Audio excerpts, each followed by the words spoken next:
അപ്പം ഞാൻ ഇന്ന് ഒരു സർപ്രൈസ് വിസിറ്റാണ് ഞാൻ ഉദ്ദേശിക്കുന്നത്. ഐ മീൻ ഞാൻ ചേച്ചിയുടെ ഫാർമസി വരെ ഒന്ന് പോവാണ്. അപ്പോൾ ചേച്ചി എക്സ്പെക്റ്റ് ചെയ്യുന്നില്ല ഞാൻ വരുമെന്ന്.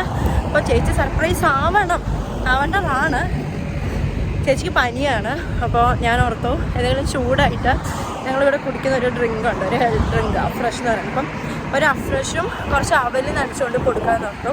കാരണം ചേച്ചിക്ക് ഇന്ന് 10 to 10 ആണ്. അപ്പം രാത്രി 10 ഡ്യൂട്ടിയും കഴിഞ്ഞിട്ട് എങ്ങനെ ആയാലും വീടെത്തുമ്പോഴത്തേക്ക് ഒരു 10:30 10:45 ഞങ്ങളുടെ ഫ്ലാറ്റിൽ നിന്ന് വോക്കബിൾ ഡിസ്റ്റൻസേ ഉള്ളൂ ചേച്ചിയുടെ ഫാർമസി വരെ. അപ്പോൾ ഞാൻ ഓർത്തു ഇന്ന് ഞാൻ ചേച്ചിക്ക് ഇതൊന്നും കൊണ്ട് കൊടുക്കാം. അപ്പോൾ ചേച്ചി എന്നെ അവിടെ ചെന്ന് കാണുമ്പോൾ സർപ്രൈസ് ആവേണ്ടതാണ്. വിൽ സീ സർപ്രൈസ് ആകുമോ, ഞാൻ ഒറ്റയ്ക്ക് വന്നതിന് എന്നോട് ദേഷ്യപ്പെടുമോ എന്ന് എനിക്കറിയില്ല. എന്തായാലും കണ്ടു വെക്കാം. അപ്പോൾ ശരി, അവിടെ എത്തി. ഞാൻ സക്സസ്ഫുള്ളി നടന്ന് ചേച്ചിയുടെ ഫാർമസി വരെ എത്തിയിട്ടുണ്ട്.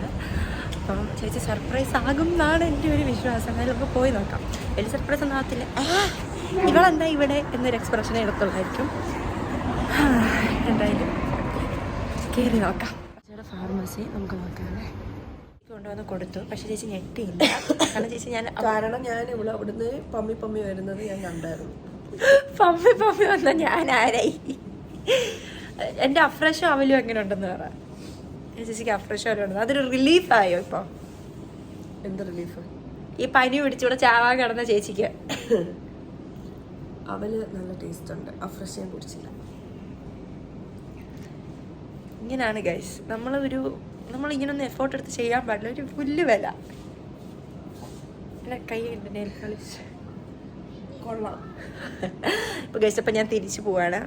ഇവിടെ വരെ വന്നതല്ലേ, അതുകൊണ്ട് ഇവിടുന്ന് എന്തെങ്കിലും കഴിക്കാൻ എടുത്തിട്ട് ഞാൻ തിരിച്ചു പോകണം. അപ്പം ശരി. ഞാൻ സക്സസ്ഫുള്ളി ചേച്ചിക്ക് കൊണ്ട് കൊടുത്തു. ഞാൻ തിരിച്ചു വന്നു. നല്ല വെയിലുണ്ടായിരുന്നു, പക്ഷെ കുഴപ്പമില്ല, വർത്തിട്ടാണ്. ചേച്ചിക്ക് ഒരു കാര്യം നമ്മൾ കൊടുക്കണമെന്ന് ആഗ്രഹിച്ചു. എനിക്കത് കൊടുക്കാൻ പറ്റി. So I am happy. Bye.